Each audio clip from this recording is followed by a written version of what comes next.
It's time for Declare Your Independence with Ernest Hancock. Believe me when I say we have a difficult time ahead of us. But if we are to be prepared for it, we must first shed our fear of it.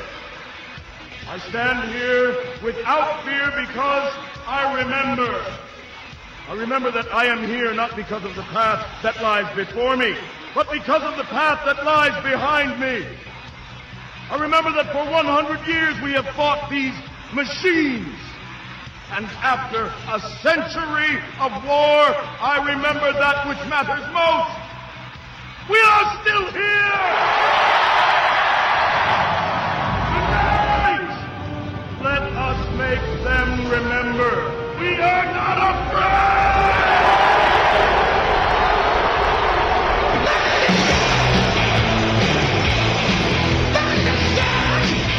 Oh, what do we got to be afeared of? The government pushing buttons on us. You know, we're doing this for probably about 6 or 7 minutes. We didn't realize that the internet connection that we use for our Comrex connected to the network had been pushed off. I mean, we didn't do it. You know, they didn't do it. It just got done. You know what I mean? So we have, you know, my rant I did on the final what's going on with RT. I'll go ahead and leave it to the archives. You can go check that out. Sierra will have it up already. How long is it up already? Yeah, we'll have it up after the show for the first hour. Bottom line is this. There is a battle between protection rackets. This is how Adam went on about his participation in Russia Today, RT, their network that goes to 20 million homes. Now, that doesn't mean 20 million watching it, but they can, and it's going to increase. I guarantee it. This is how it works. If you have the ability to share with that many people, there's going to be ramifications. To benefit who? What happens is that they go, you know, our protection racket is better than their protection racket. Maybe it is, maybe it isn't. But it's a protection racket. It's livestock management tools. That's why having Stefan Molyneux on his first program, along with Dr. Paul, or Ron Paul, and, you know, in calling out the bad guys, he's going to name them by name. You know, that's one of the things we were talking about in the last segment you may have missed. So I'm going, wow, this is wow. Because we had a similar instance that happened just this last week. It was Thursday or Friday. It was Friday.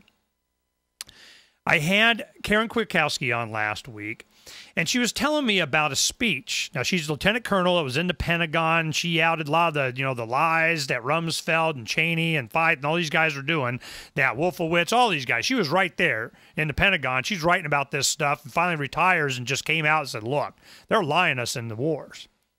So this, you know, made her, I guess, you know, she had fans, but they weren't associated with the government. Maybe some of them inside. But why is it that a mother, wife, career, military person, been in the Air Force since the 70s, lieutenant colonel in the Pentagon, she used to write speeches for the NSA director? I'm like, heck, man, I remember when they didn't even admit there was an NSA. So this is you know, they didn't want to touch her. They just kind of let her go, man. They just knew, and I don't know why they were afraid. Maybe she might have knew something they didn't want her sharing or something. So they kind of let her go. Unlike Sibel Edmonds, now the FBI translator, there's somebody's ox got gored with her. So they had a little more pressure. So what happened was, Karen, in a speech, mentioned something like, you know, the Libertarian Party had lost its way, and they being the party of principle is it's hard to make that argument when they had all these pro-war statements, and they got, you know, these pro-war candidates and conservative Bob Barr and the VP Wayne Allen Root and what they're standing for and blah blah blah.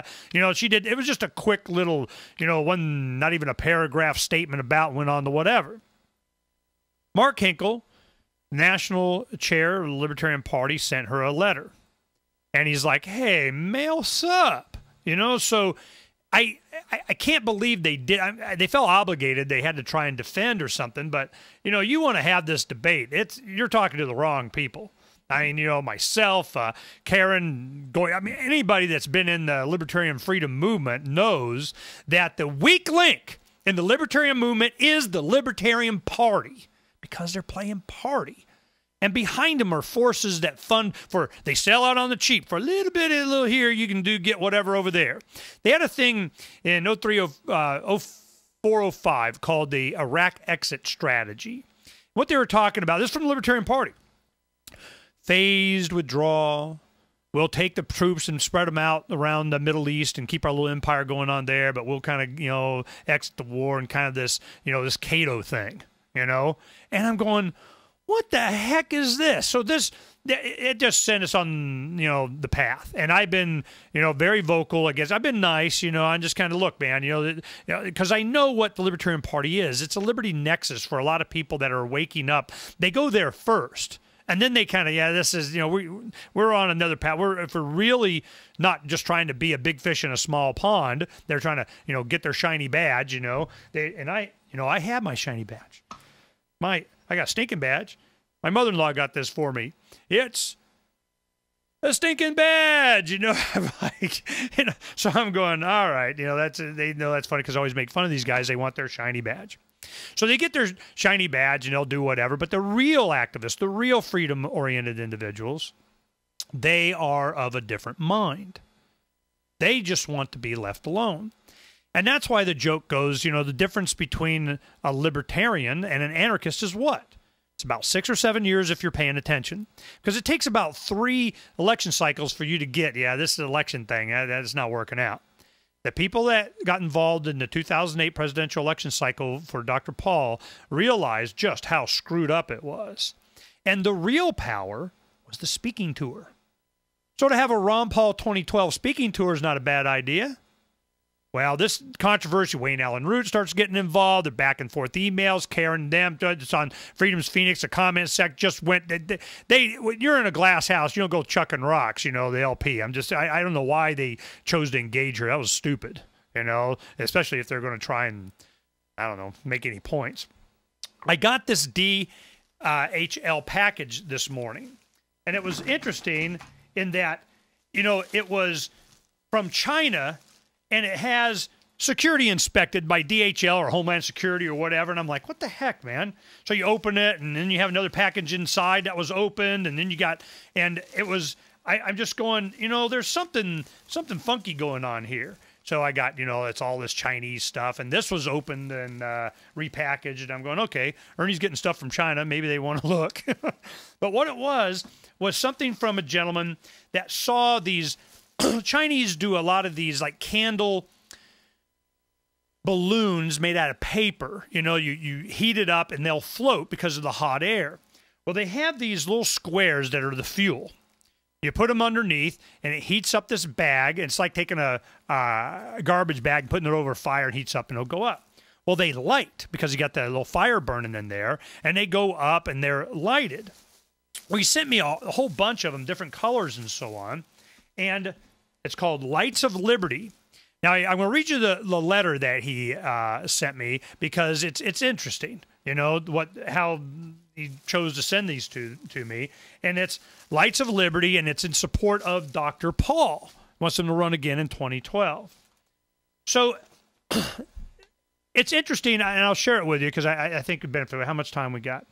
We only got about 30 seconds, but we'll talk about this when we come back. But it's an interesting idea to be able to go to a public event and have all these lit lanterns just floating around. And we've done the Ron Paul Revolution blimps. We've done all other kinds of stuff like that and had fun with. This one is another great idea, and I'll share with you. And the fact that he sent them to me and he thought of me, it's very kind of you. Thank you. So we'll go ahead and do that. Also, when we come back, I want to talk about, some of the stuff that's in the news, some of the other things that's going on here on the farm, and the future. Because there's so many people out there doing so many different things, and with the release of Atlas Shrugged, we got a new trailer that we'll play for you. That's Dagny Taggart against the unions.